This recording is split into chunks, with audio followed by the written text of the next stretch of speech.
Sénateur Mercer, en débat. Merci, Monsieur le Président, honorable sénateur. Dans un premier temps, j'aimerais reconnaître le fait que je vous rejoins, je communique avec vous à partir du territoire traditionnel du peuple Mi'kmaq. En tant que membre du comité de sélection, je prends la parole aujourd'hui pour faire part de mes commentaires sur la situation actuelle du Sénat en ce qui a trait à nos comités. Nous avons adopté le premier rapport de sélection qui fournit la liste des sénateurs nommés par le Sénat pour servir au sein des comités. En adoptant ce rapport, le Sénat a nommé les sénateurs à ces comités. Le Sénat a nommé les sénateurs au comité juritaire. Mais c'est l'étape suivante où il y a litige. Mes commentaires ici seront peut-être répétitifs par rapport au comité et à son deuxième rapport, mais je pense qu'il est important de répéter les arguments pour vous tous et toutes ici au Sénat. De manière générale, la pratique selon laquelle les sénateurs nommés au comité permanent et au comité mixte permanent exercent leur mandat pour la durée de la séance, ou de la session plutôt, est une pratique qui existe depuis la Confédération. Il s'agit de l'article 12-2, alinéa 3, durée du mandat des membres des comités. Nous avons suivi cette règle jusqu'aux ordres sessionnels précédents qui ont été adoptés au cours des premières et deuxièmes séances de la 43e législature. Ces dispositions sont celles que nous examinons dans ce deuxième rapport.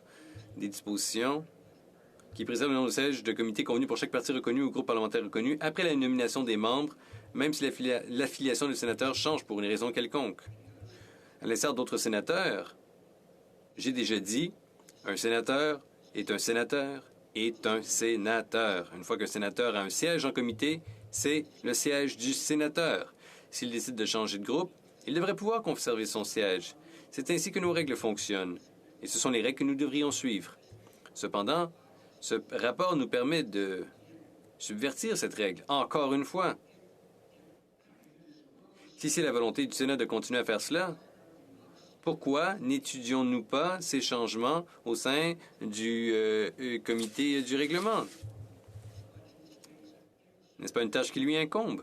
Le deuxième rapport de sélection stipule que si un sénateur cesse un membre d'un parti reconnu ou d'un groupe parlementaire reconnu pour quelque raison que ce soit, il cesse simultanément d'être membre de tout comité dont il est alors membre, et la vacance qui en résulte devra être comblée par le chef ou le facilitateur du parti ou du groupe auquel le sénateur appartenait.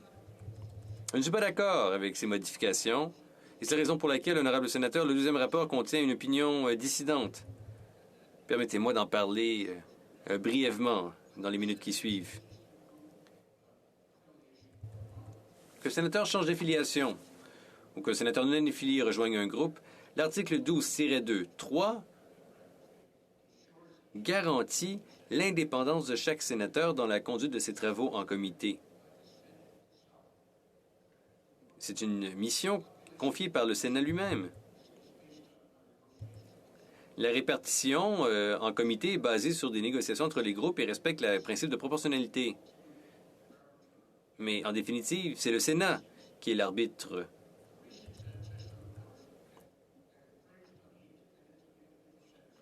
Les récentes décisions ont porté atteinte à l'indépendance des sénateurs individuels en mettant de côté l'article 12-2.3.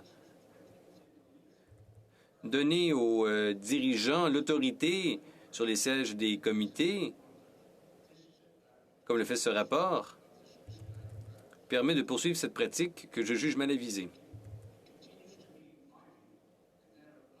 Je suis toujours d'avis, tout comme d'autres, que l'attribution de sièges en comité aux groupes parlementaires et aux partis politiques constitue un pas en arrière dans la modernisation du Sénat.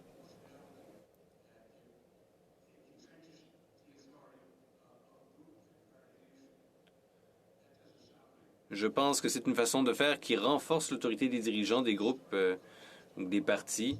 Ce n'est pas la modernisation telle qu'on la veut. Pour situer le contexte historique de l'existence de notre règle, il convient de noter, honorable sénateur, que d'autres parlements qui utilisent la méthode Westminster ont des règles et des pratiques similaires. La Chambre des Lords du Royaume-Uni se conforme à son article 63 du règlement, un article établi en 1975, qui stipule ce qui suit. Les ordres de nomination des comités suivants et de n'importe quel de leurs sous-comités restent en vigueur, nonobstant la prorogation du Parlement, jusqu'à ce que la Chambre ou le comité prenne de nouveaux ordres de nomination au cours de la session subséquente. Au sein du Sénat australien, les membres des comités permanents sont nommés au début de chaque législature. La composition d'un comité ne peut être modifiée que par une motion qui libère l'ancien membre et en nomme un nouveau.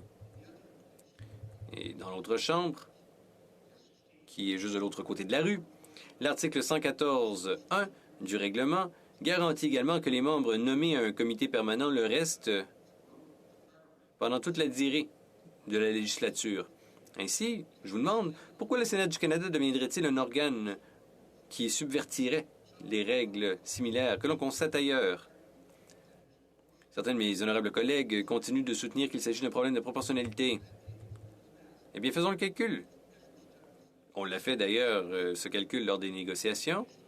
Les sénateurs sont recommandés au comité, ou sont nommés, sont répartis, si vous voulez, en fonction de la proportionnalité. Si un sénateur quitte un groupe et en rejoint un autre, la proportionnalité de ce groupe par rapport au nombre total de sièges n'augmente-t-elle pas?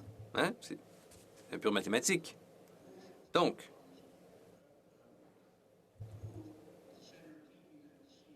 si le sénateur garde son siège, même s'il quitte le groupe, il continue de respecter quand même le principe de proportionnalité. Pensez-y, chers collègues, pensez-y. Enfin, l'opinion dissidente conclut que si l'objectif est un Sénat composé de sénateurs plus indépendants, bien qu'il est contraire à cet objectif de supprimer le droit des sénateurs individuels d'être nommés à des comités pour toute la durée de la session, quelle que soit leur affiliation. En supprimant ce droit et en remettant les sièges des comités uniquement entre les mains des facilitateurs, des leaders et des autres chefs des partis et des groupes, nous minerions l'indépendance individuelle et limiterions la liberté d'affiliation de chacun d'entre nous. Je nous mets au défi, sénateurs. Prenons en main notre propre destin. Votons contre ce rapport. Voilà votre chance, peut-être votre seule chance, de faire preuve d'indépendance. Merci, honorable sénateur.